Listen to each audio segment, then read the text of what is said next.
That's one thing that sucks about going high definition. As you could see, kind of need a little bit of a shave here. But I am back Sunday afternoon. 1, 2, 3. 3 podcasts dropping today. And you know what? You want to keep coming and enjoying it? I'll keep banging these out for you. This is your NXT Takeover 30 pay-per-view recap and review.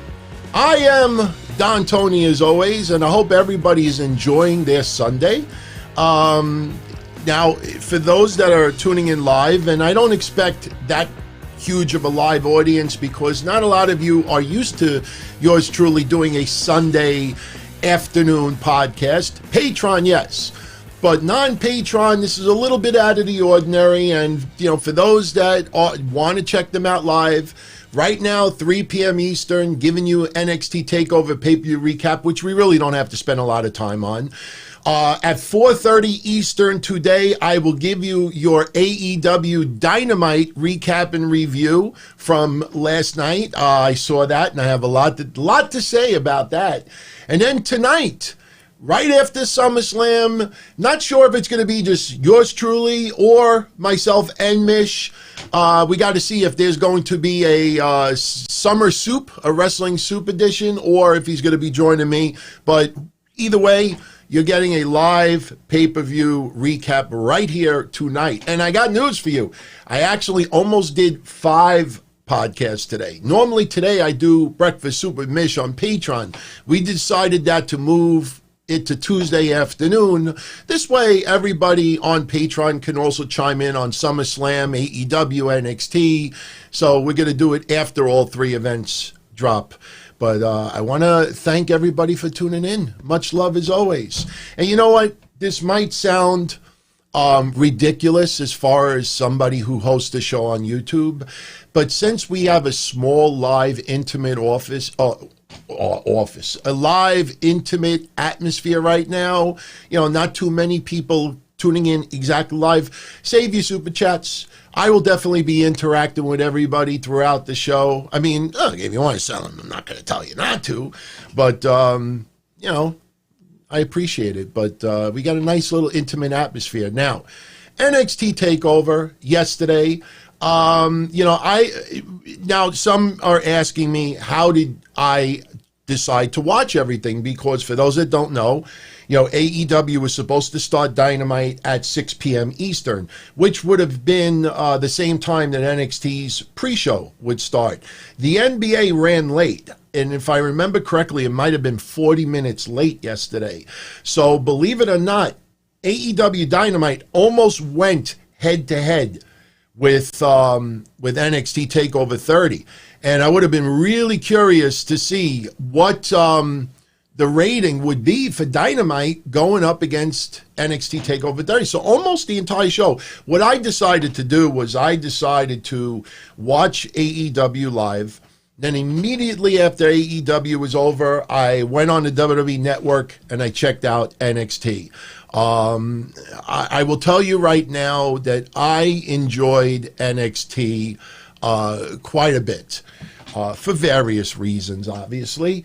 But, one thing I will say, NXT TakeOver to me is one of the bigger NXT, events that they do. Now, look, of course, all their events are pretty much takeovers. But when you're doing a 30 or 20 or 10 or 5, there's some numbers that should have some extra value to it.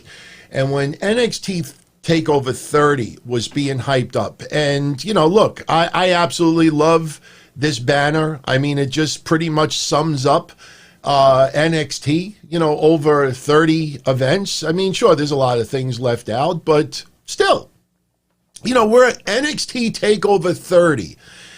And what's interesting, if you look at a lot of what you see on that screen, a lot of those talents, are moved up to the main roster. Some you might question how they're being used. And yes, Tommaso Ciampa is going to be returning to NXT on Wednesday. But wait a minute. He was supposed to be one of the leaders of Retribution. How could he be coming back Wednesday? Just like Dijakovic was supposed to challenge Apollo Crews on Raw 6 weeks ago. You know, you say it long enough, you end up being right, you know. But shout out to Richard Higgins, Jody, Psycho, everybody that's tuning in live. Much love as always. So my point is, because this was NXT TakeOver 30, I kind of was expecting more, to be honest with you. Now, the matches that were offered to us, I mean, every single one of them, I really, you know, once I'm done with the recap and I relive some of what I'm thinking as far as the matches from yesterday, I will tell you which match I thought was my favorite and least favorite. And not because of fandomhood. If I decide to say that Karrion Kross versus Keith Lee was my favorite, it's not because Karrion Kross loved checking out my shows, our shows, you know, for years and years before he ever became a wrestler. No, I judge things based on what I see, not based on here. Even though this does have a factor, I certainly don't base certain performers in pro wrestling based on I do it based on entertainment value. And, you know, I don't know. When I'm done, I'll tell you which match I absolutely like the most. I will say this right off the bat. Pat McAfee. Now, look, he doesn't look like a wrestler. He looks like somebody who came from somewhere else to do a guest spot on a wrestling pay-per-view.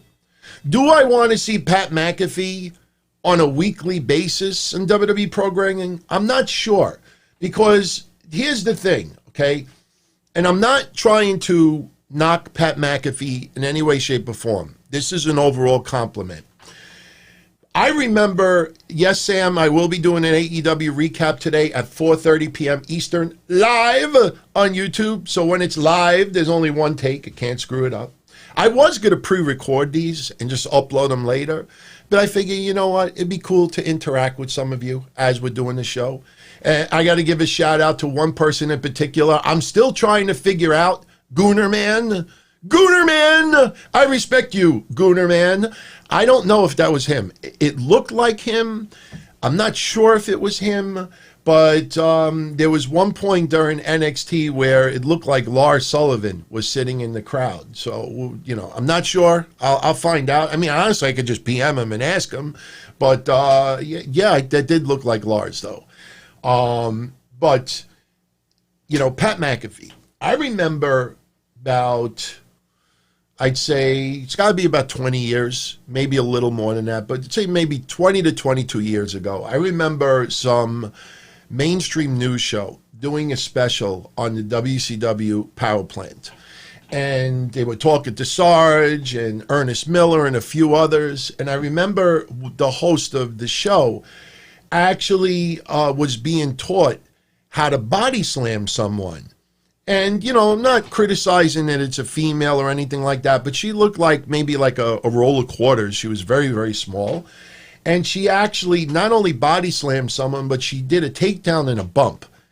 And she learned it the same day. Now, could she dictate a match? No. Can she do a full-blown match? No. But for that particular segment, she learned it, she was taught it, she practiced it. She did it in a matter of minutes. All right. Again, I am not comparing her to Pat McAfee with just this point. When you are preparing for one match and someone as talented as Adam Cole, you know, when you only have in your mindset a handful of moves that you're going to do, I hate using the word script, but when you have a particular script and you know that you're going to do this and this and this and this and pretty much nothing else, you know, if you're an athlete, if you have the right, you know, mentality and timing is huge. Timing is huge. That's why some people that we criticize over the years that wrestle on TV, you know, without naming any names right now, You know, they can be on TV and they could scream for years, it's my time. It's my time now. It's my time, damn it. It's my time. I've earned this. It's my time. No. I know baseball players that played for 20 years and only batted $190. You know, it's my time to start the team. No. If you suck, you suck. Some people just never get the timing. You see some people, they never get the timing. It's a talent. It's an art. You know, it's not like a dog that if you just keep saying to the dog, sit, boo-boo, sit, good dog. No, sorry, flashback. You know, if you just keep saying, sit, speak, and then, you know, you like, eventually you probably get the dog to train it. But when it comes to timing and moving and, you know, just basically, you have to instantaneously evaluate things that are going on in the ring. You know, just because your mind is programmed that me must do this and me must do that, me must do this and me must do that. If me timing is as bad as someone, well, I'm not going to use that analogy, but if my timing is bad, I can't say, the hell with it, me do anyway. Me do anyway. That's where problems happen. Pat McAfee has the timing down pat. Pun intended, he did it down pat. In fact, that should be a finisher. You know, it was down pat. No. Even though I came up with a finishing move the other day, and I can't remember what it was, but it's a great finisher. I think, I'm trying to remember, it might be for a wrestler in AEW. When I throw it out there, people get like, yo, dude, that is awesome. And it's nothing perverted or anything like that. But Pat McAfee, you know, he had a set of moves to do in that match. He did everything the way it was supposed to. Got to give that guy credit. Very strong on the mic, you know, but you don't bring someone aboard simply because they're strong on the mic. You have to have the overall package. And Pat McAfee, I don't know if he wants to actually do this on a more regular basis. But I tell you, for as far as celebrities having matches, man, I can't think of many people that knocked it out of the park as good as him. Cigar, this is the Don Tony Show. It's an extension of Wednesday Night Don-O-Mite, and that's what you get. I don't have Mish or anybody else on as co-hosts. You know, get used to this YouTube channel. It is a YouTube channel for yours truly and shows that I'm on, not channels for other people. They create YouTube channels. I will support it, plug it, and push it down everybody's throat. But this channel is mine. Everything that you see is my setup. So you could keep throwing the tweets. I see them, the comment, not the tweets, but I see your comments every show, and I usually ignore them because I don't want it to come across as disrespectful. I don't want to upset you or stir anybody up. But, you know, get used to it. I mean, you're just beating a dead horse. So, I know. That's why I'm here, man. All of you are enjoying this. I enjoy doing it for you. And one thing is for certain, and I've said this many times before, when it's just me having to prepare for my work, you know, I could hit stop. Literally, you know, I got to tell you the truth. I'm kind of tempted. Maybe it's up to you, all of you. If you want me to start the AEW Dynamite review immediately after this is over, we don't have to wait till 4:30. All you got to do is just hit stop, hit the new stream, and boom, you know. So doing stuff for myself, I could bang 5 shows out a day if I want. So, but got to give Pat McAfee credit. That guy nailed it. For what his job was to do, he nailed it. And I got news for you. And I'm going to be one of them. And I can't believe that I'm going to do this. You know, trust me, this is water. This is not vodka. But the sky must be falling. I'm actually turning the corner about Cameron Grimes.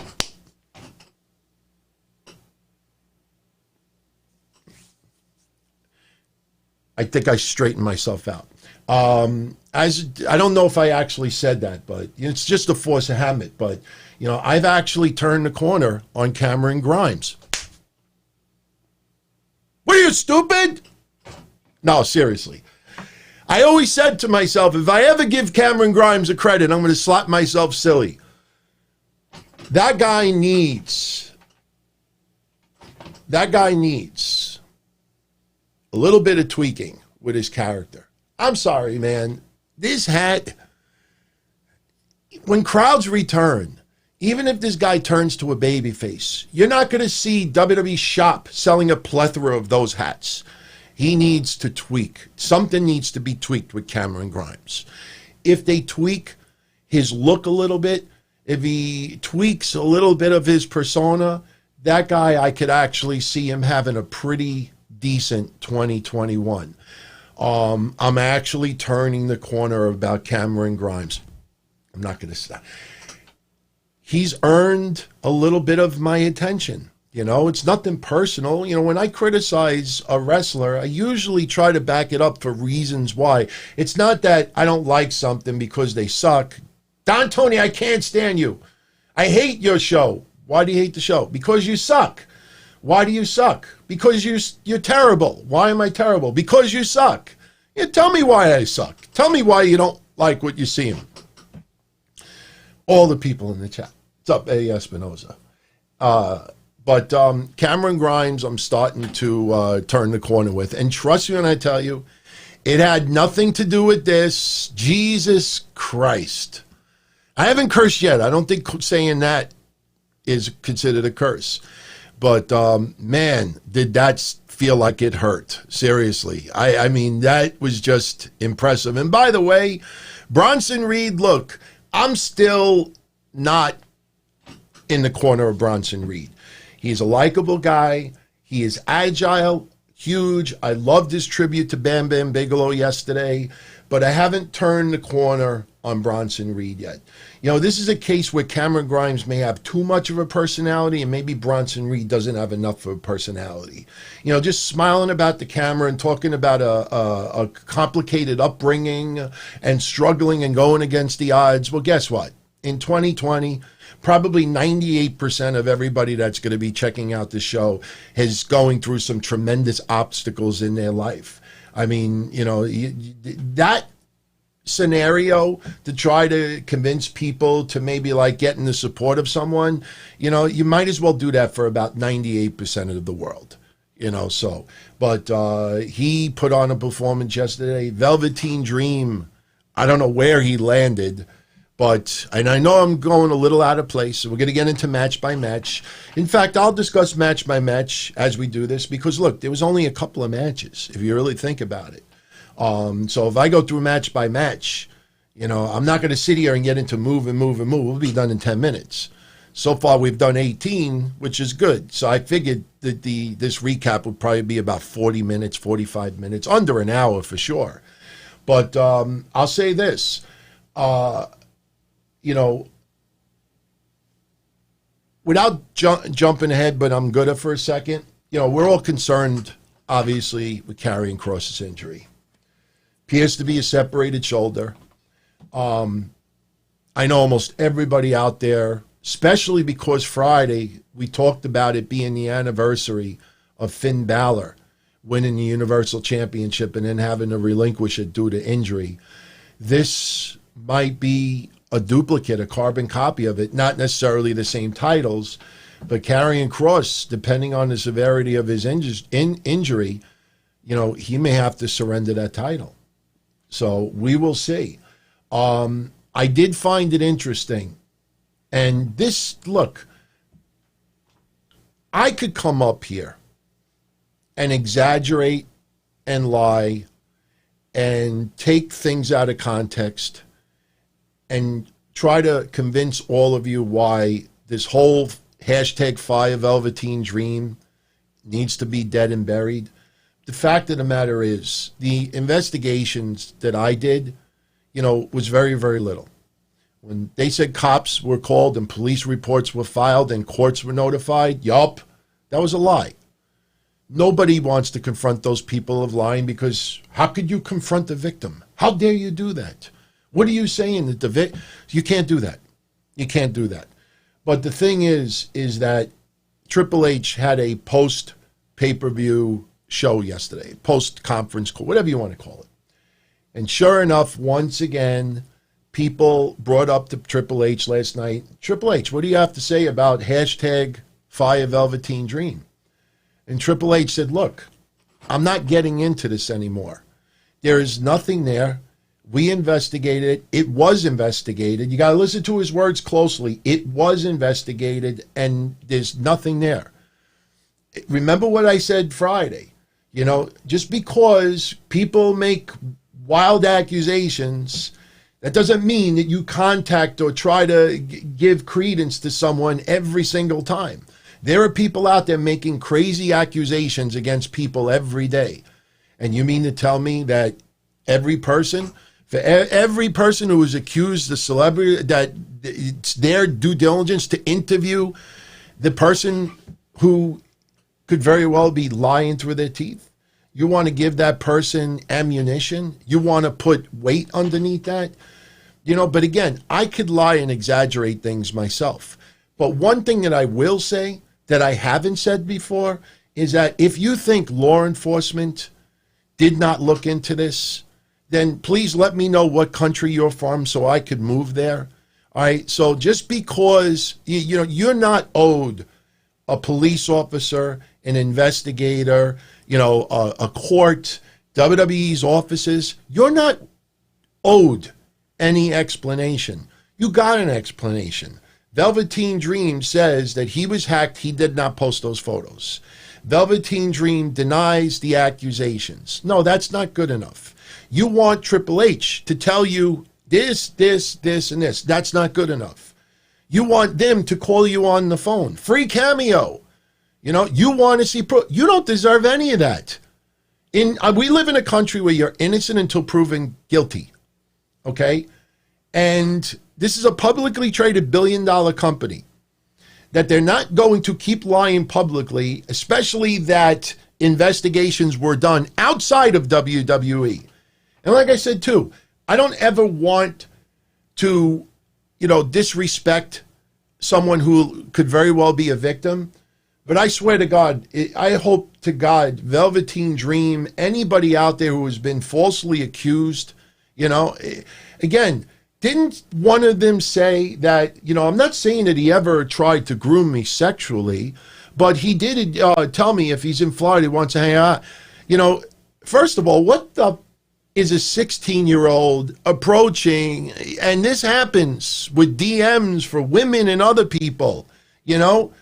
That's why, as much as wrestlers want to be fan-friendly and interact with their fans, you know, you can't do that because it doesn't matter if somebody is 16 or somebody is 26.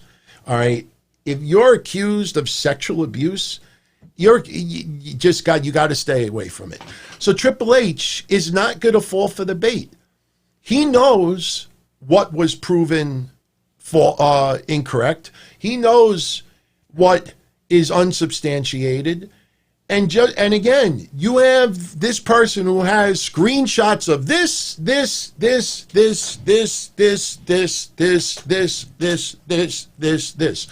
But for some reason doesn't have the screenshots of, send me your nudes. Here's my nudes. Do you like it? Now send me yours. Nothing.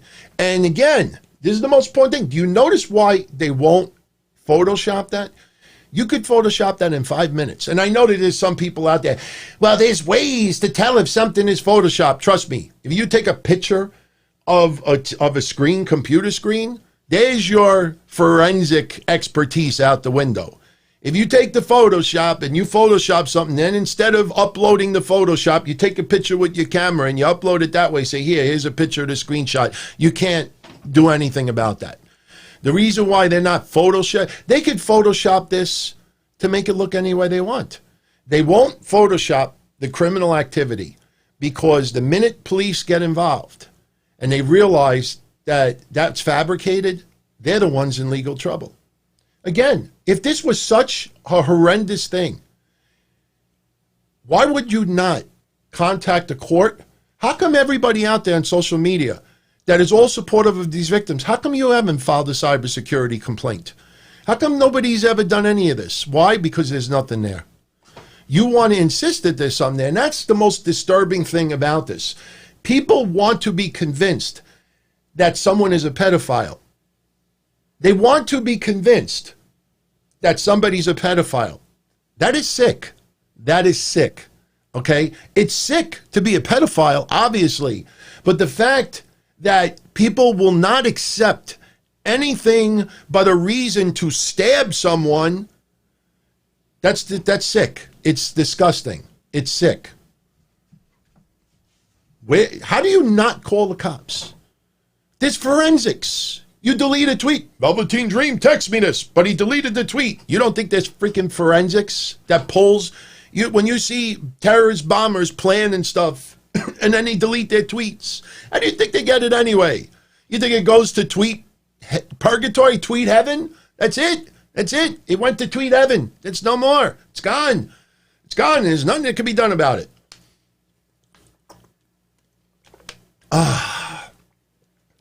This sucks, man. This is purified water. It's not purified drinking water. There's actually a difference. It's not that bad. It's cold, but it's the only thing I could drink right now. So it's toxic, man. Not only are people doing that, it's toxic. It's also toxic for the opposite too. You know, again, you see this guy that did this stuff to Sonya Deville. You look at his regular social media account. This guy was one of her biggest supporters. Who knew privately he's sending her threats, dick pics, and all this other stuff? I know I cursed. So what you see on social media is not necessarily the person behind the scenes. I trust nobody on social media.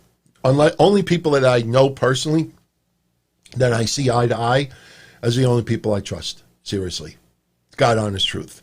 I trust nobody on social media because there's been too many people over the year. I've been on the internet since 1993.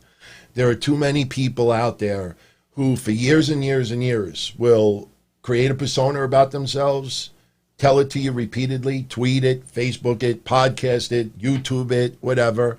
And then you find out in the end that it was just a lie. It was a life that they wanted to lead and needed to lead. You know, people that are so proud of all the things that they do, especially good in this world, but yet they don't document it, even for personal safekeeping. I'm telling you, man. I agree with you, Mr. Mike. To be a detective is to be a dick. Yeah. I learned my lesson from Perry Saturn. Remember that? Perry Saturn, that infamous article I wrote? Perry Saturn, no sold bullets. That was my original article. Then Perry Saturn disappeared. And for people that don't know this story, you could probably still Google it and you'll find my original article. It was yours truly and the Masked Maniac that broke the story on the net that Perry Saturn stopped the rape and was shot multiple times. You'll never see any website giving us credit for it, but we are the ones that really reported it. Then some time went by and Perry Saturn disappeared. And Masked Maniac, I think, wanted to use him for a show. So I started, he's like, do you know if we could try to find him? And I said, well, we could do skip tracing. We could try this, try that, try this, because I used to work as skip tracer. And we started doing it, and I start going up a bad tree. Because then I find out about his divorce and all the accusations against him. Then I start finding out other things. Next thing I know, the lawyer for his ex-wife is getting in touch with me saying, you know where he is?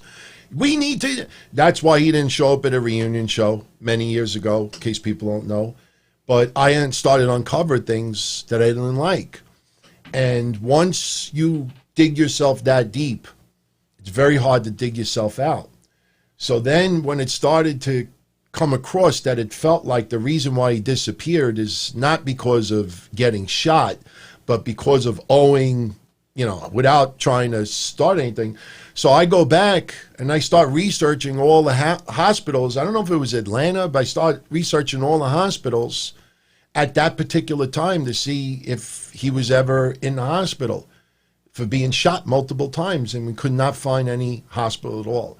So when I started bringing all this publicly, and I think I originally wrote, he's alive, but, whatever, I got ripped apart for it. And I was like, wow, at least in the end, we know he's alive and he's okay. But because of all the other things that I uncovered in the process, I got so much hate online for that. And I vowed I'll never do research like that ever again. The Velveteen Dream stuff was a little bit different because all we're really doing is just trying to access, court information, some of it public, some of it not, as long as you have a legitimate reason behind it. But again, I'm glad Triple H is sticking to his guns.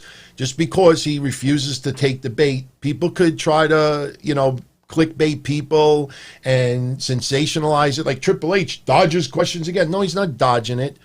He's telling you to move the fuck on because there is nothing there. You can tweet, you can hashtag all you want. You're not going to create something that has been investigated, not just in WWE. You think WWE has their own Inspector Gadgets working in catering or in the office? Hey, Marianne, got a case for you. No, they send it out to outside investigators, people that do background checks, people that pull forensics, people that pull things. And they have Velveteen Dream sign releases that he agrees to let this be done. It's not like, Lisa, Marty, come here. I got a case for you. What are people stupid? Anyway, let's go back to the pay-per-view. So, NXT TakeOver 30. Opening match, Finn Balor over Timothy Thatcher. Fun match. Timothy Thatcher is a beast. I still say it to this day, and it's a little disappointing. When I was doing individual clips on YouTube when I first started back in January, February, WWE signed Timothy Thatcher and Karrion Kross at the same time. So I did a little clip giving people a little background on Karrion Kross, a little background on Timothy Thatcher, so people could get some insight on them, because not everybody even knew Kross from, other promotions, but Thatcher especially. And to this day, it is the least watched clip of anything that I've done on this channel. Timothy Thatcher, as crazy as a mofo as he is, the teeth definitely intimidates people more. But, when he was fighting Oney Lorcan that 1 or 2 times, I even said it on this show that I honestly thought that if it was in front of a live crowd, there would have been almost a dead crowd. You had the NXT stars around ringside. This is awesome. Like making banging the plex. I remember that from NXT a couple of weeks ago. Banging the plexiglass, energy. I'm like, my God, Timothy Thatcher should take them all out to dinner. Social distance, of course. Because I think that was the loudest response. Nothing against Timothy Thatcher. I've sung the praise from him since day one. The thing is that in this day and age, you have to have some type of personality. Stretching people and making people in pain is good to a certain extent. But look, I was the one that said several years ago, WWE is going to have to inject comedy with FTR. When they were the Revival, I came on one of the Monday episodes and I said, you mark my words, within a year, they're going to start interjecting comedy with the Revival. Because unfortunately in 2020, you can be old school all you want. But old school is only going to take you so far, because young people that are watching wrestling for entertainment, being old school boring, which is not boring, but in a lot of people's eyes, it's not good enough. And sure enough, they went comedy. Timothy Thatcher, you're going to see tweaking of his character, because remember, even though there weren't live fans in attendance for the matches that I had brought up at that time, if you go back and you look at the quarter ratings, Timothy Thatcher was not popping any ratings. In fact, I think every time the ratings went down. And it's nothing against him. He's great talent. But he doesn't have that connection, and I think the only way they do it is major storyline, major attack on someone, or they're going to have to tweak his character a little bit. So, but Finn Balor beating Thatcher definitely was the way to go. A lot of people are a little bit annoyed with the way Finn Balor has been used since being brought to NXT. My God, I have said this repeatedly. I think Finn Balor at one point was in the top 3 of the most popular WWE stars on the main roster. And this was after, Roman was gone and everything. or maybe even during his leukemia. But Finn Balor is one of the most popular wrestlers on the roster. And for some reason, they just it feels like they are really holding back with him. Another thing also is, why is he not dressing up as the Demon anymore? I understand special occasions, but special occasion should not be Halloween or WrestleMania. We have DHL Express worldwide, so it's not like, Alpha overseas with my father. I've never tried to impersonate Finn Balor before, so please forgive me. I'm not even trying to now. I don't even know what the hell that was. But, this stuff could be shipped to the United States if it's something that has to be, from, I don't know why, to spicing it up a little bit, bring back the Demon Balor. Of course, he's not going to go down the rampway and go like this because there's nobody there. But he could still do the Demon character. I don't understand why it's waiting that long. But the match yesterday was very good. He hit the coup de grace and the 1916 for the win. And they pointed it out that this was Finn Balor's 12th win, I guess, for NXT Takeover. Because it's not just his overall 12th win, but I would say for Takeover. It was a fun match. Now, you know what? I skipped one because I actually included on pay-per-view predictions the other day. And I'm really happy that this team won. But maybe it's time. But if you remember my predictions on Wednesday of last week, I wanted to see Breezango a lot further with gold than what they have been up to this point. Breezango should have won gold a couple of years ago. They didn't. And Breezango was in that number one contenders match for the tag titles, and they actually won, defeating Danny Burch and Oney Lorcan in Legado del Fantasma. Breezango was my pick to win, and I'm glad they got it. I'm hoping now they give them the belts. Sure, Breezango is more of a team for live fans. You have a good time. They make you feel good. They put a smile on people's faces. But, I know you deserve it is something that is very loosely said now. It's said so much, and yes, some people do deserve it. Breezango definitely should have had a run by now. So let's see if this builds to anything. But I will say this. I understand this is entertainment. I understand it's predetermined. But as a wrestling fan, you do want to see the ones that you like or your favorites. And they don't have to be good guys, but your favorites. You want to see them get gold once in a while. For the simple reason that when they have gold, then you feel like WWE or the employer has a lot of confidence in that person.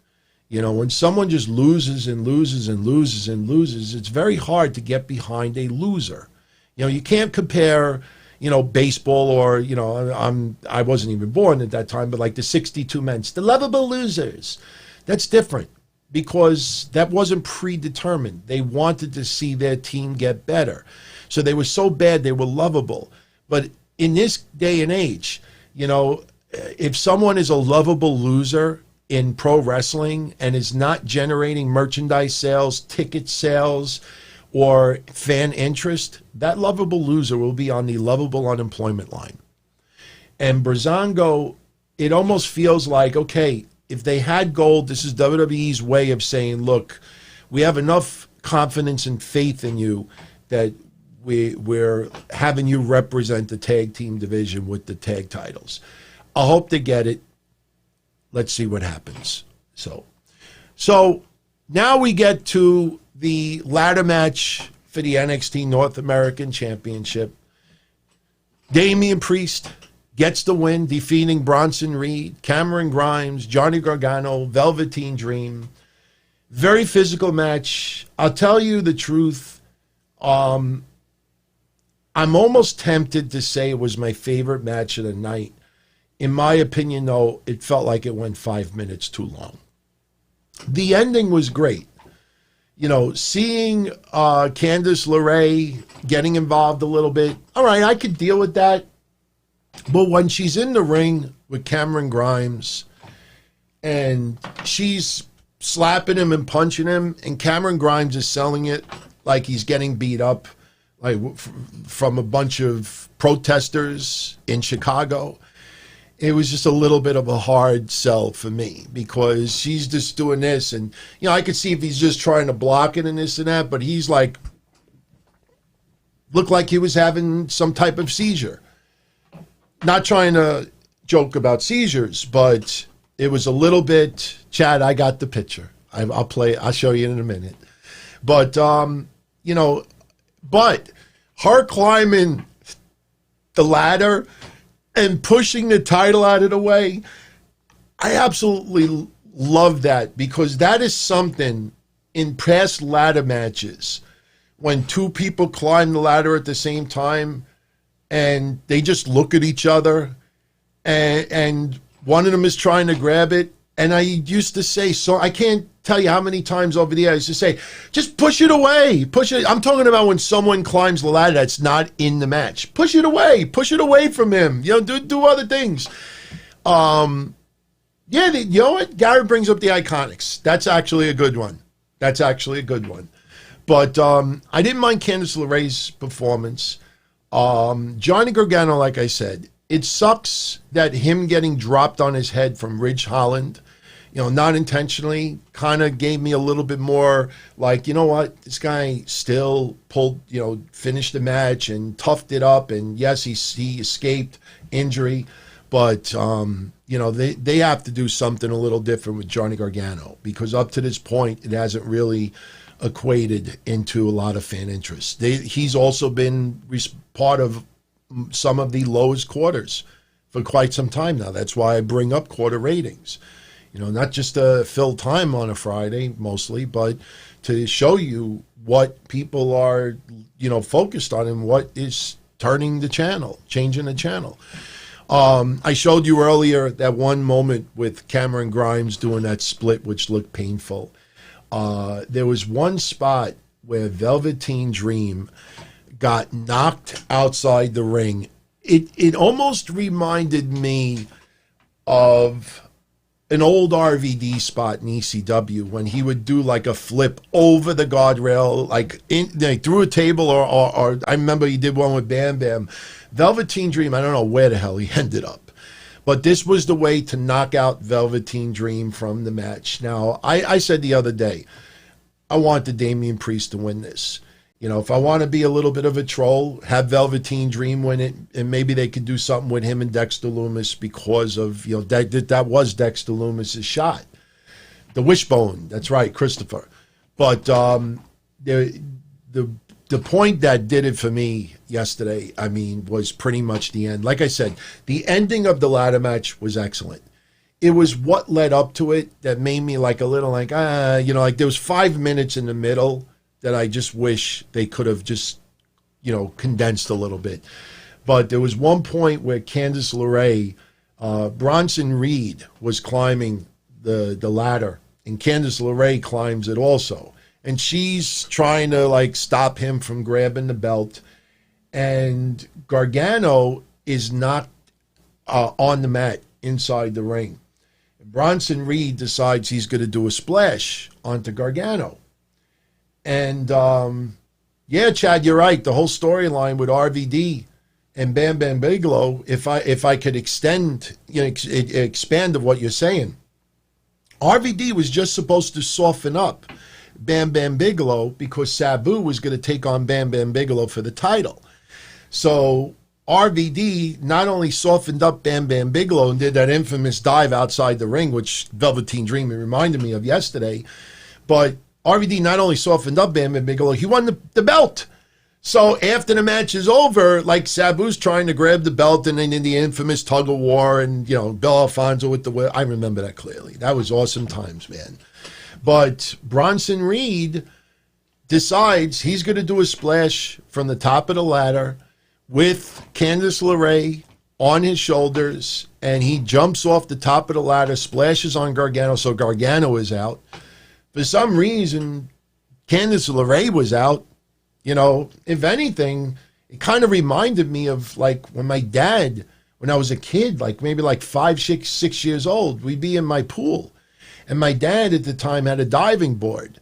And my dad would once in a while pick me up on his shoulders. And like I would just grab onto him by his neck and I would hold on the back. And he'd jump off the diving board. And I'd land in the water. I'd be like, wee! And I go in the water and love it. Candice LeRae, for some reason, is knocked out. So, but it was good. I loved the way they did it yesterday. In the end, you know, you had Cameron Grimes, who almost won it, but it was Damian Priest. He is struggling, trying to grab the belt. He pulls it away. And you know what, Chris, I appreciate you saying that. You know, Johnny Gargano, got to show a lot of respect for that guy. Maybe the character change with Candice LeRae has been a little bit of a flop, but, you know, anybody denying how talented that guy is, you know, they're either an AEW fan or they're just not paying attention. That's how I look at it.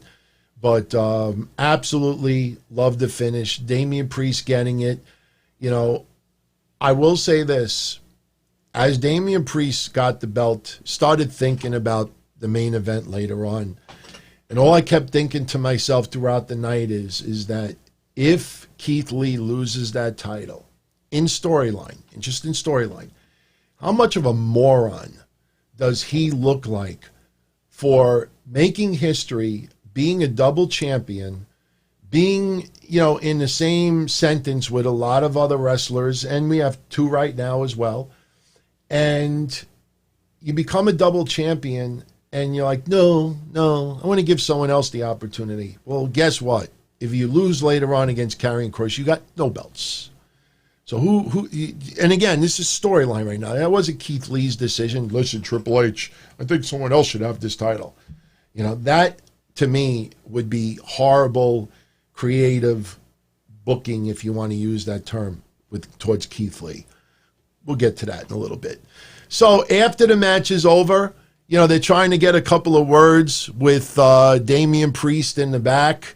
And, you know, Damian Priest is like, look, you know, if you want to celebrate with me, you know, you got to join the party. And there's, you know what? We just talked about RVD. There you go. There's RVD. There's RVD. Come on. Tell me that doesn't remind you of RVD and Impact Wrestling a little bit. But Damian Priest jumps into the hot tub with 2 women.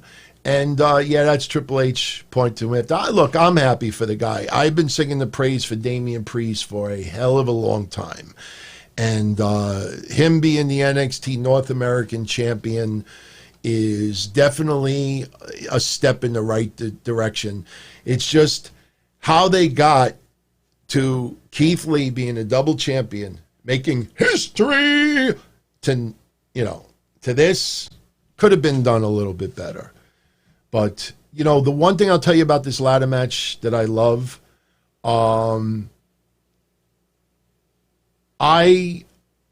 it came across that everybody in that match wanted the NXT North American Championship badly. And that's the right way to go. When you can actually, you know, tell that story in the ring, that they're putting their bodies on the line, not just for spots, you know, not just make stupid decisions that, hey, look, the belt is right there, but I could also jump on this person instead. You know, I'll just do this instead. You know, it was different because Candice LeRae was stopping Bronson Reed from grabbing the title. But this match told a wonderful story about a bunch of guys all trying to do whatever is necessary to get the title. Great match. Great match. Honestly, the more I think about it, it might be my favorite match of the night. Neil Ray, Puss Lacey, and the NXT Diva for tag titles. Who's the NXT Diva? Who's the NXT Diva? Give me a name. Give me a name, and I'll tell you. But I'm telling you, we'll talk about SummerSlam later. I'm wondering if we have Asuka 3 belts. They got to put Asuka just a little bit ahead of everyone else. Not sure. But who's the NXT Diva? Tegan Nox? Lacey Evans and Tegan Knox as women's that's not bad. That's not bad at all. I mean, it's, I'll tell you the truth. I actually would put Lacey Evans and maybe Dakota Kai as someone else. Dakota Kai right now, yeah. No, Darren, I actually said Asuka would be the Ultimo Dragon of WWE. We'll see. But, Dakota Kai, she had her match with Io Shirai. And I know I'm jumping one match ahead with Adam Cole and Pat McAfee. We already talked about most of it, but let me just talk about the women first since he brought up the tag titles. Dakota Kai loses yesterday. And she had Rena Gonzalez in her corner. And if you remember my predictions last Wednesday, I said that, the return of Rena Gonzalez was to just give that little suspension of disbelief that maybe she can help Io Shirai get the win. And, help Dakota Kai get the win over Io Shirai. And all that was to give a little doubt in people's minds, because if you really are uncertain who's going to win, those make sometimes the best matches. Me, I just thought that was just smoke and mirrors. There ain't no way to taking the belt off of Io Shirai right now. And Io Shirai gets the win. And all that interference from Rena Gonzalez was for naught. Yes, you had Rhea Ripley come to the aid of Io Shirai after, because you have Io Shirai getting jumped by Rena Gonzalez, excuse me. I have to say Rena. And Dakota Kai. And now, if you remember Wednesday, I said, man, that sucked. It felt like Mercedes Martinez going splat on the ring, the concrete area was WWE's way of saying, we're done with the storyline. You're unconscious, just dry chalk around her body. That's it, it's done. Yesterday, having Rhea Ripley come to the aid of Io Shirai and having a stare down with Rena Gonzalez, that probably would just lead to one NXT match on Wednesday. But it just feels like, man, they talk about a little feud or just a match that I think we would all have gotten a kick out of to see. And sure, the match could still happen, but there's no storyline behind it. So we'll see what happens. But Dakota Kai right now, I think this kind of puts her in limbo. What do you do? What do you do? Dakota Kai might be one that might need to come to the main roster. But at the flip side, though, you say to yourself, there's so many heels on the main WWE roster right now. Where would Dakota Kai fit in that chain? So, I like, what you said about maybe Lacey and someone else being a team, but I kind of feel maybe more like a Dakota Kai as someone else. Sure, you can have Dakota Kai and Rena Gonzalez be a tag team, but I'm curious to see what they do with Dakota Kai right now, because I'm just looking at the overall picture. What does she do? Have a feud with Shotzi Blackheart, with Rhea Ripley? Does anybody really want to get behind that? I'm not sure. Tessa Blanchard, Chad, I've talked about Tessa Blanchard many times before. There are too many women above her on the food chain in WWE that she is not going to just leapfrog over. So it could happen. It absolutely could happen. But I'm not feeling that right away. I'm not feeling that. So we go one step back. Adam Cole beating Pat McAfee. Now, I should have stood with my original prediction of Adam Cole getting this win. But there was just something about it, maybe interference, maybe a distraction, and Pat McAfee actually pulls it out. Now, I'm glad that they had Adam Cole get the win. Hit him with the super kick, Panama Sunrise, 1, 2, 3 over. Before the match, Pat McAfee cuts another awesome promo, and he's got his posse accompanying him to the ring. We have, the Undisputed Era with Adam Cole. And look, early on, one of those spots, like I said, the spots that Pat McAfee trained for, you got all the guys brawling outside the ring, pull aparts, this and that. Pat McAfee decides, hey, I'm going to just go into the ring, jump off the top rope, do a flip onto everybody. It looked great. It looked like acrobats than anything else. It looked like somebody who was going to jump off a diving board into a pool. That's what it looked like. It looked great, but it looked more of like, all right, here's one of my pre-planned moves, to show you. But the guy did a great job in the ring. I know some people out there were still annoyed that it took Adam Cole this many minutes to defeat Pat McAfee. Adam Cole loses no momentum whatsoever. He is still one of the top guys in WWE.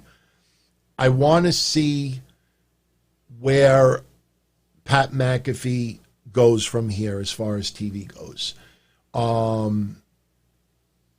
I don't know. Shout out to Ken Terminated. I'm not ignoring everyone. I'm just, observing the chat.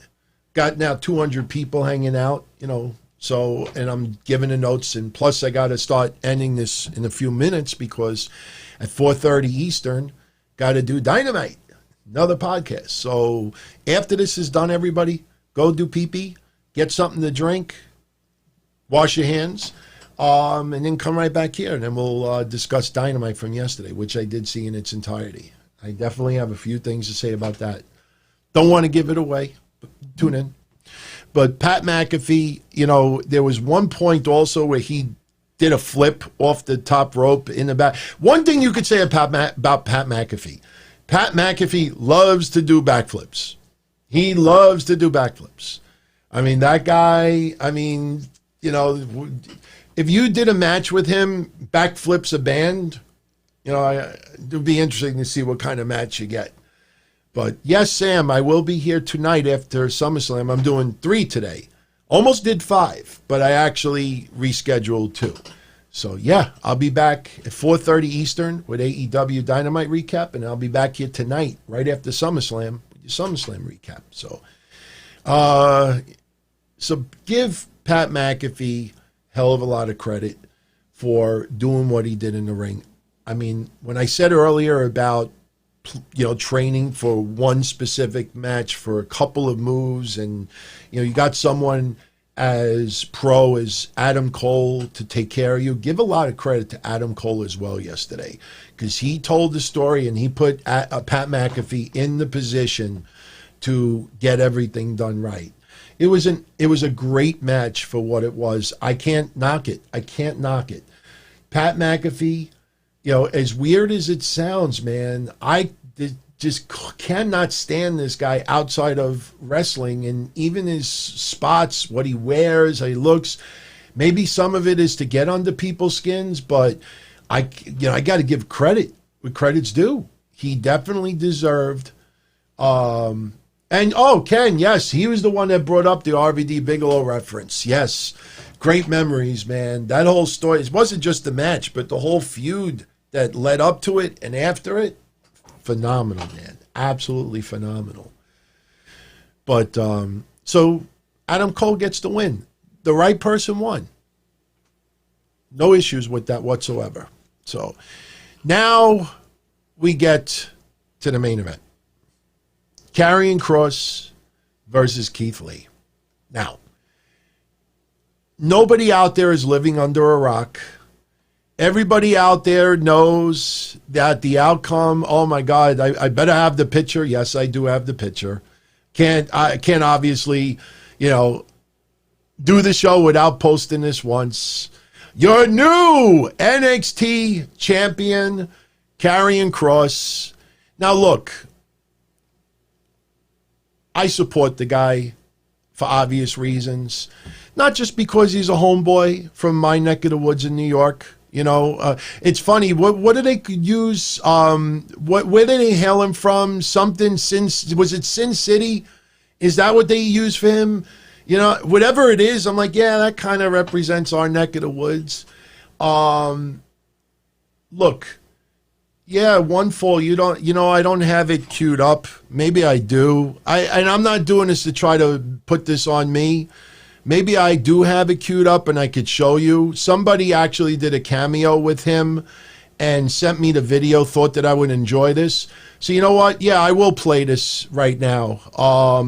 You know, just, and again, it's not about me, I swear to God, but I figure, you know what, maybe some of you get a kick out of just knowing a little bit about Karrion Kross and his relationship, you know, with the shows, and why it's a little, you know, extra special to see this guy get it. But yeah, here's a little treat that you'll get a kick out of.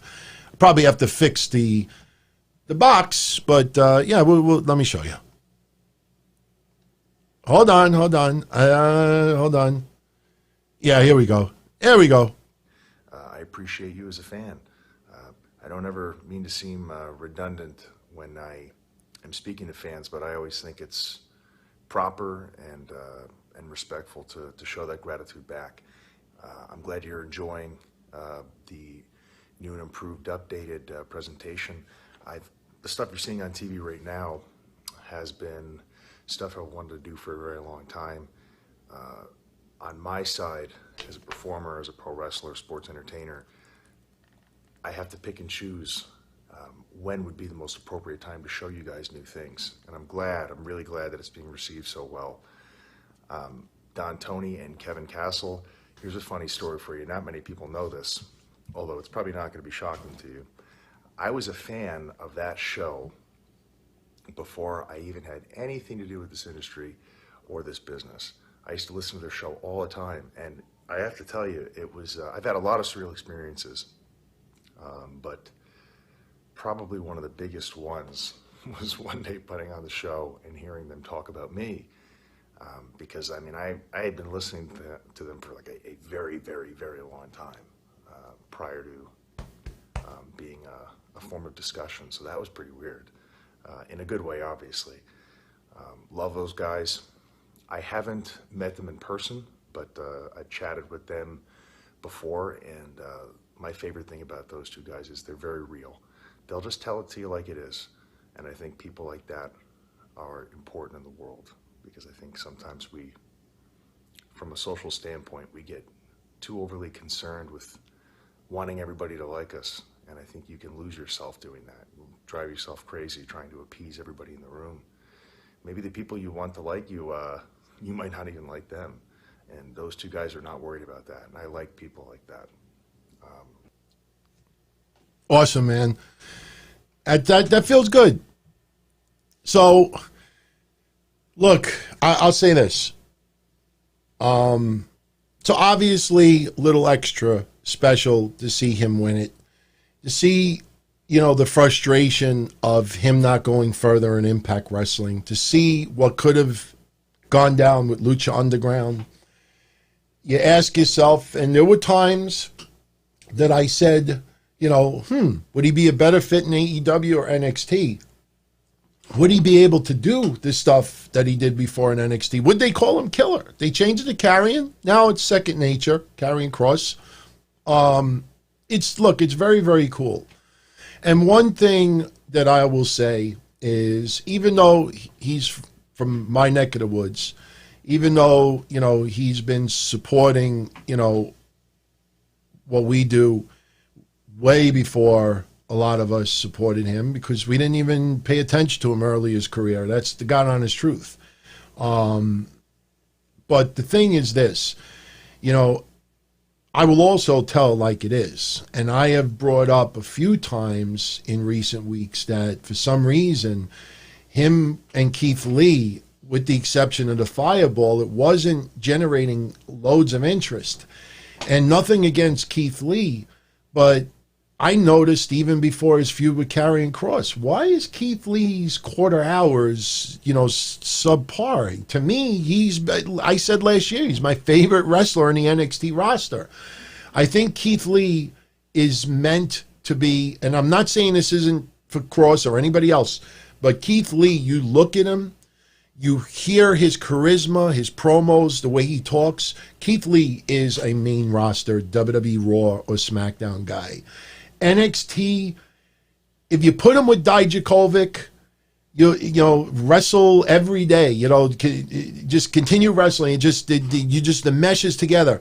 But that makes the Performance Center and, you know, the NXT crowd loving it, you know, all the time. But as the WWE universe as a whole, would they all get behind something like that? You know, unless they have a real personal connection to each wrestler, you don't ever hear "This is awesome" chants. You ever watch matches with not NXT, but Raw or SmackDown, and the two guys in the ring are not really that connected with the fans all that much, and they can be putting on an unbelievable performance, and you don't hear "This is awesome." You usually say that when it's somebody. Look, Karrion Kross got the title. I wrote one tweet yesterday about it, and I didn't really pay attention to others, but I did an overall Twitter search. I wanted to see the overall fan reaction. I wanted to see how many people would be absolutely livid that Keith Lee went from 2 belts to none in a matter of a couple of weeks. You know, to me, the way they have utilized Keith Lee the last couple of weeks, if they don't bring him to the main roster right now, they did a horrendous job with Keith Lee for the last couple of weeks.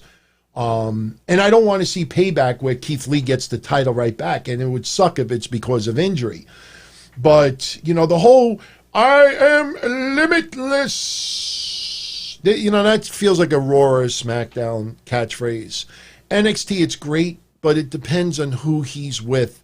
And right now, you don't have, you know, the live NXT fans, and it's not equating to TV ratings either. All right, all the NXT fans are at home. Keith Lee is made to be a Raw or SmackDown superstar. I could see Keith Lee and Roman Reigns main eventing a WrestleMania down the line. Not maybe against each other, possibly, but I could see that happening. So the match yesterday. So again, you know, when I went on social media yesterday, I wanted to see two things. I wanted to see the overall reaction for Karrion Kross winning. I wanted to see how many jackasses would be like, him? Why? You know, because look, let's be honest here. And I've said it before. They just planted the seeds in the ground. It's starting to sprout a carrot. But you got people out there that are, you know, Cross farmers from the Cross Ranch that you plant the it's like Beavis and Butthead. You remember when Beavis and Butthead, you know, grow, that they wanted the corn grow, and they're looking at it, they just planted it in the ground, and like 5 minutes later, they're looking at it, grow, corn, and then Beavis is like, ah! That's what some people in the Cross Ranch are doing. They just planted the fucking corn. Let him sprout. Let him grow. And the thing is that, you know, yesterday he wins the championship. You would have thought for some people, you know what? I don't know. I mean, I'm excited for it, but I want to know where it goes from here. Do not make him be an interim champion so Ciampa could regain the belt. So when I did my predictions last week, and again, this is someone, even when he was fighting with Impact Wrestling, he trusted me enough to give me all the legal documents, and I saw every transaction that Impact Wrestling screwed him over. All right? You know, because he trusts me that I'm not going to go, you know, tweet fuck it and get aroused and like show everybody, look everybody, look what he sent me. Look, famous people like me. No, it's because I keep them separate and I tell it like it is. So last week when I did my predictions, I honestly felt you can't have him get pinned clean. Especially you just planted him, you know, the seeds in the ground a month and a half ago, 2 months ago. You know, you got to let it sprout. You got to let it develop. And I honestly thought, after getting a fireball in your face, maybe Keith Lee gets the ultimate revenge and tries to burn Karrion Kross back, gets disqualified, flips out, just starts beating the fuck out of Karrion Kross, gets disqualified. Yes, it's kind of a crappy way to end NXT TakeOver. But if Keith Lee did something absolutely terrible to Karrion Kross for revenge, you know, it's more like a holy shit moment than anything else. So what happens? I know a lot of people keep saying halfway in the match, a third of the way in the match. No, it happened in the late in the match. At the very beginning, when Keith Lee first clotheslines Karrion Kross or splashes him, you see Karrion Kross roll out of the ring, and it looked like he was like this. And I was like, uh-oh. Then you saw the moment. The exact moment where it happened was towards the end of the match. There was a clothesline that Keith Lee gave to Karrion Kross, and then there was a splash. And when he hit him with the splash and Karrion Kross went outside the ring, you could see him immediately going like this. That's where he separated his shoulder. To me, it looked like he might have injured it earlier on, but it got worse after that. So he's trying to work with kicks. You know, at one point, I think adrenaline just kicked in, and he was punching and wailing and everything. And with a separated shoulder, I mean, my God, if we had, who was the wrestler that had the separated pinky and couldn't continue the match? Was that Kalisto? Maybe that's why I just never liked him. That I just always found it almost orgasmic to hear him writhing in pain. Was he the one with the dislocated finger? I must finish. I must stop the match. Stop the match. My finger. Stop the match.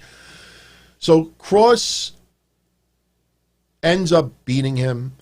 The finish was a little bit whack. They went up to the top rope, and Kross basically suplexes Keith Lee to the mat, and then puts earlier than that he puts a submission move on Keith Lee, and I thought Keith Lee was just going to go unconscious. I'll be honest with you. It was Sin Cara. We're blaming on Kalisto, but it was Sin Cara. Everyone, we rewrite history. It wasn't Sin Cara, it was Kalisto. The original Sin. Well, it was the original Sin Cara. No, really? It was the original Sin Cara? Oh, my God. I can't believe that. I knew it was one of the masked wrestlers. Notice how I didn't say I knew it was one of the Latinos. But so, I personally, I would have rather have had Karrion Kross put a submission in Keith Lee and have Keith Lee just tap out. Pass out. Didn't tap out, just passed out. But instead, the referee is doing the thing with the arm, and here I am thinking, okay, this is the finish. All right, I'm cool with that. And then Keith Lee just holds it up. And then, it's almost like he hulks up, and I'm like, no, that's a SmackDown or a Raw finish. And he regains, but in the end, Karrion Kross drops him from the top rope and gets the pin. Again, I am so happy that this guy got it in such a short amount of time. People out there having a conniption that Keith Lee is the shortest reigning NXT heavyweight champion in history. It's like 50-something days. Well, guess what, motherfuckers? And I say this with nothing but respect intended. I have said for a year and a half that, to me, Keith Lee reminds me of Dusty Rhodes.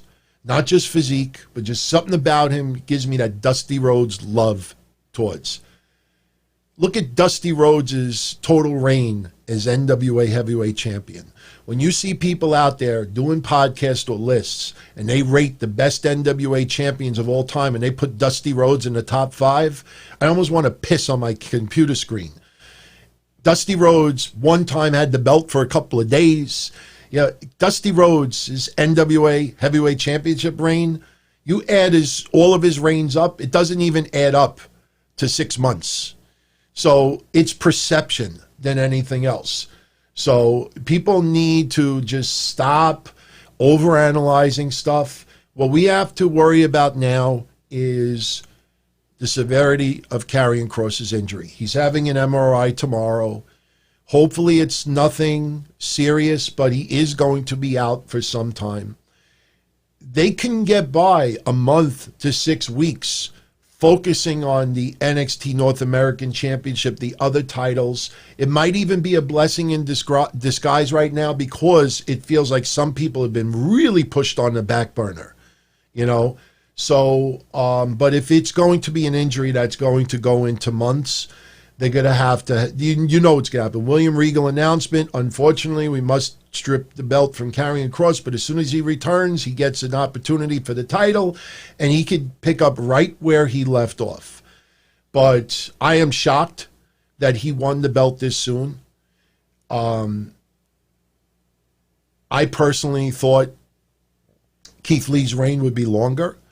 But that's not a knock on Karrion Kross whatsoever. It's a shock value. And I'm very happy to see social media, for the most part, praising, his work so far. All right. Anybody out there that says, he's he's going to be the future of pro wrestling, put your dick back in your pants. Seriously. Take it one step at a time. The corn is just starting to sprout right now. All right, look at the quarter hours leading up to everything right now, and then you put it in perspective. I tell it like it is. I absolutely love that he got it. I want to see who he feuds with next. I want to see how long he's going to be out. And if he wasn't injured, was he going to just be an interim champion for Ciampa to take the belt off him? I don't know. But all I know is that overall, I enjoyed NXT TakeOver yesterday. On a scale of 1 to 10, I give it a 7. The reason why I don't give it more is because they should have had a couple of more matches on there. The ladder match went a little bit too long, but there wasn't a bad match at all. Pat McAfee versus Adam Cole. If Pat McAfee was a regular wrestler, you would have been like, oh, it was all right match. No big deal. The fact that he is who he is, you give him credit for it. But there is a lot missing in TakeOver that could have made that a hell of a lot better. Should have, it was 30. It was a good takeover, but it didn't feel extra special for hitting a milestone of 30, in my opinion. So best match of the night, if you want to use emotion, I go with Kross versus Lee. Obviously, the injury really affected the latter part of the match, but me being, straight up honest, I give the ladder match as my favorite match as far as work-wise for the whole night. Least favorite match of the whole night? Wow. I mean, I hate to say it, but I got to go with Io Shirai versus Dakota Kai because they did a little bit too much Reina Gonzalez interference. And sure, she overcame, but, Neil Ray, before I go, because obviously in 10 minutes, I'm going to be right back here with your Dynamite recap. So don't go too far. It'll be a new stream. You got to go on my YouTube channel and check stream. And that's why you need to subscribe, because there's going to be some changes coming in a very near future. One of those changes is going to be me doing multiple podcasts a week. Some when you least expect it. Going to start doing a Q&A day, maybe every other Tuesday. I haven't decided yet. Going to start taking calls. And I'm going to start, again, this is not trying to throw shade on any other podcast or any host or anything like that. But when the podcast is just me and my work, not trying to be selfish, I don't have to do stuff for others or do extra work. All I got to do is turn things on and, let's get rolling. The only thing I do have to worry about is batteries, because all my lights, I don't have them on AC power right now. I have them running on batteries. So if I don't change that setup quickly, there's going to be times where the lights are just going to go off while I'm halfway through the show. But we'll talk about, MJF. He deserves better. Does he really? We'll talk about that in a few minutes. But worst favorite match, Dakota Kai and Io Shirai. Didn't need all that interference. But anyway, let me know what you think about NXT TakeOver. Be straight up and honest. Post your comments here on this thread. Please spread the word about this channel. Let everybody know that I am here, and we're just getting started. Only going 7 months. My God, I have so much envy. I'm serious. This is nothing but a compliment. I have so much envy at some podcasters out there. And it's not that they have 10, 20 times the number. We just broke 15,000. There's some people out there with 150,000 subscribers that do wrestling.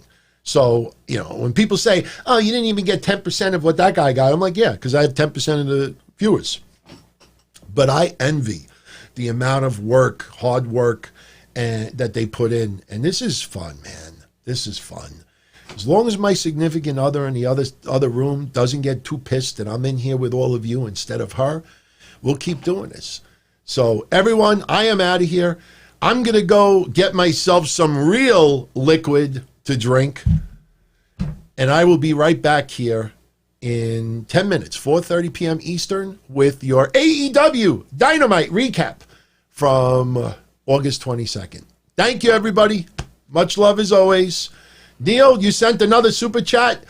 Why is AOP not back? You know what? I say that about Indira Shear as well. Is that how you say them? AOP, I think it's because of COVID, to be honest with you. But just think about, I mean, I have this bad feeling Fandango is going to win the tag titles. And then you're going to have Indira Shear, whatever. Look, I don't have their name stuck in my head yet. Remember, they were pulled off TV because they posted the spoiler of Keith Lee winning the title. And then you had some other schmuck try to cover it up. Oh, if you don't think that there's alternate endings with it, you liar. Their run got fucked because of posting a spoiler. How stupid is that? When you actually go back and think about it. You're happy for Keith Lee? Go shake his hand. He's your co-worker. Go give him a hug. Buy him dinner. And if he's not hungry, buy him some hand sanitizer. You tweet and put it online and spoil it for everybody? So AOP, I think, probably more COVID than anything else. But I think you will see some changes for the tag division, and it needs to be done quickly. But AOP needs to be on the main roster. The tag team division, with the exception of a few teams on the main WWE roster, seems to be very, very lackluster right now. Anyway, much love. Neil, thank you for the super chats. I apologize. Like I said, in a couple of days, I have a 46-inch widescreen monitor coming. I will have so many screens. I'm going to look like the WWE production truck. If Retribution came in here, I'm serious. I'm going to take a picture for everybody to see. I could have it set up where I could see everything. I could see your chats, my software, my streams, my monitors, the video, the notes. 46 inches. It's crazy. I have it measured already. I'm excited. So, so in the future, I'll be able to answer these immediately. So I don't mind reminding me. Definitely, please do that. So, all right, I'm out of here. I will catch you all in 7 minutes. 7 minutes with your AEW Dynamite recap. Take care, everybody. Much love. Ciao.